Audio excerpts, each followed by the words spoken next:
नमस्कार साथियों, एसआईआर वर्तमान में बहुत चर्चित शब्दावली और हमारे निर्वाचन आयोग के द्वारा चलाया जा रहा एक प्रक्रिया है एसआईआर।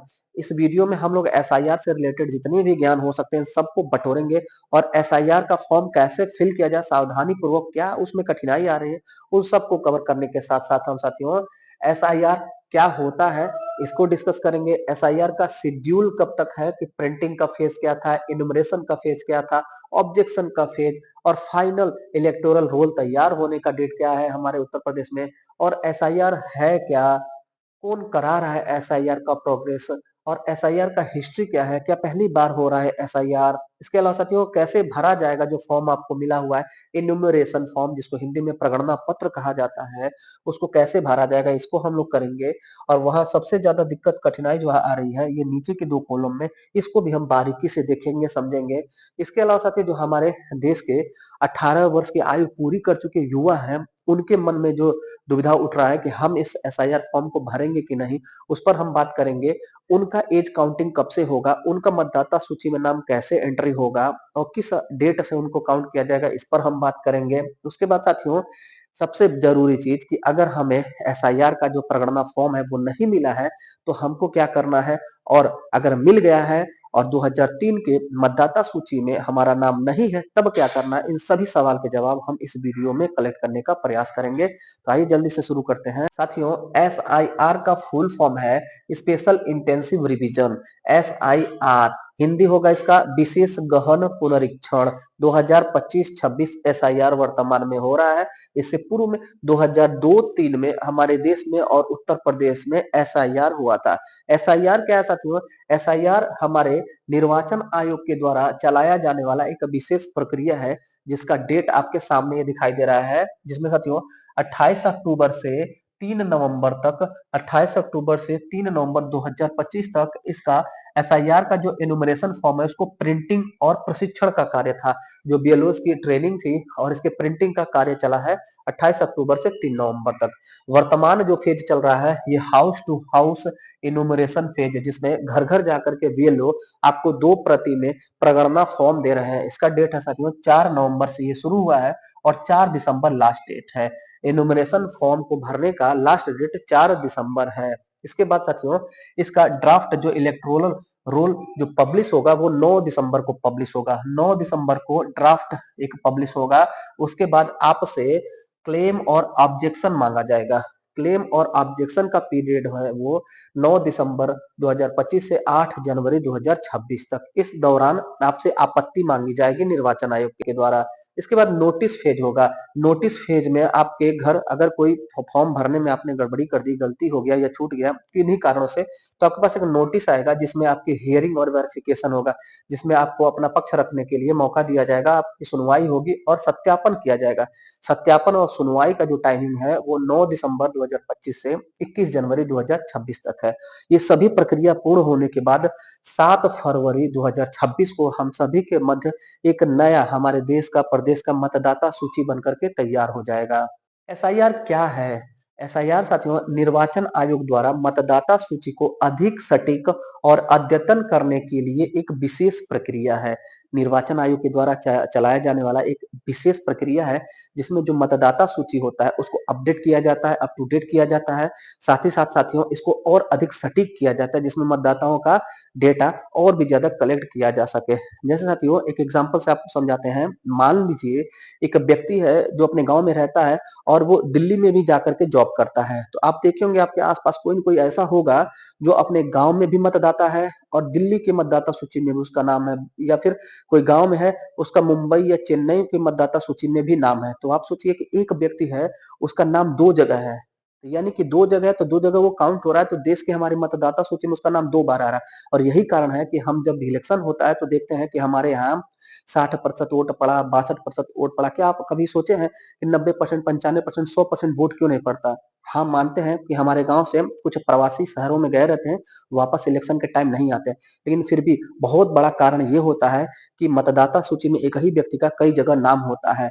तो वही सब चीजों को सही करने के लिए साथियों एसआईआर की प्रक्रिया चलाई जा रही है। एसआईआर का इतिहास क्या है? हिस्ट्री ऑफ एसआईआर अगर हम बात करें साथियों, कि पहली बार हमारे देश में एसआईआर नहीं हो रहा है। अभी जस्ट हम बात करें तो बिहार चुनाव हुआ है, उससे पूर्व बिहार में भी एसआईआर हुआ था।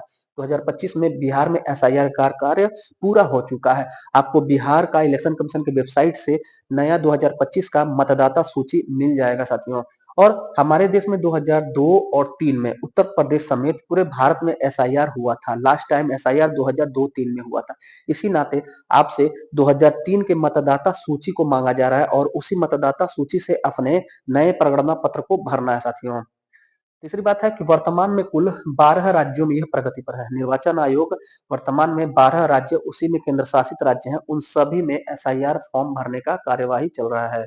कैसे भरें? कैसे भरें साथियों एसआईआर फॉर्म? जिसको एसआईआर फॉर्म कहा जाता है उसका नाम है प्रगणना पत्र। अंग्रेजी में उसको इनुमरेशन फॉर्म कहा जाता है।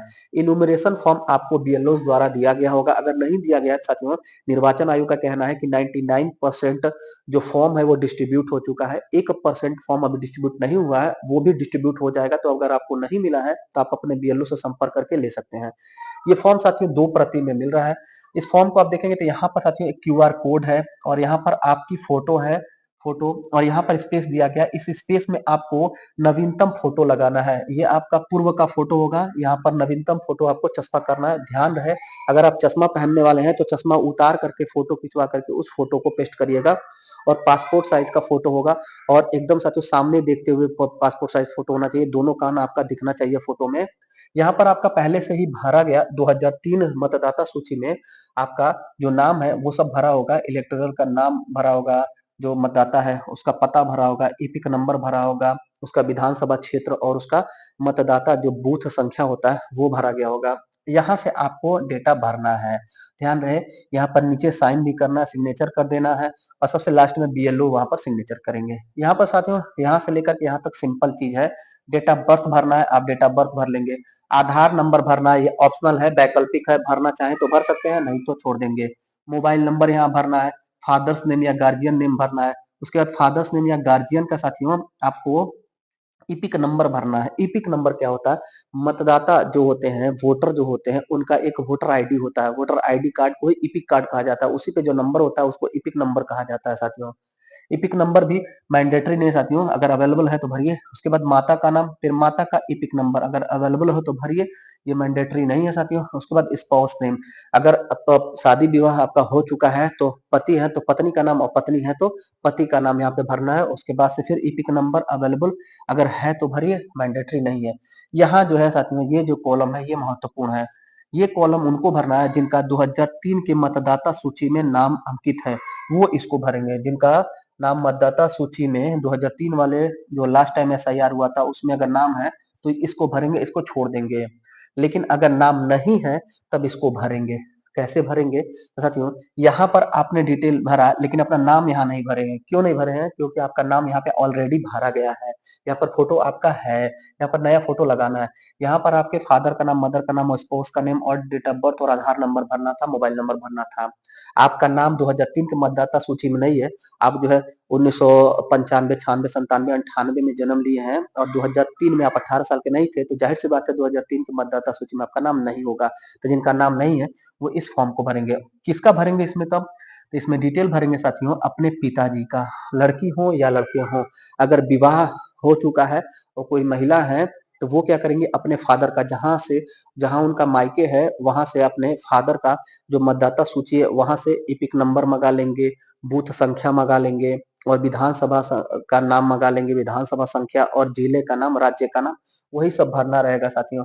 मान लीजिए अगर पुरुष हैं तो पुरुष है और नाम 2003 के मतदाता सूची में नहीं है तो वो इसमें अपने पिताजी का नाम भरेंगे। अपना नाम तो यहाँ भरा हुआ है साथियों, अपने पिताजी का नाम 2003 के मतदाता सूची से भरेंगे, क्योंकि उनका नहीं है तो उनके पिताजी का तो जरूर होगा। और अगर लड़की है तो शादी हो गया है तो अपने मायके में मतलब अपने पिताजी का डिटेल यहाँ पर वो फिल करेंगे साथियों। अगर मान लेते हैं कि पिताजी का भी नहीं है तब क्या करेंगे साथियों?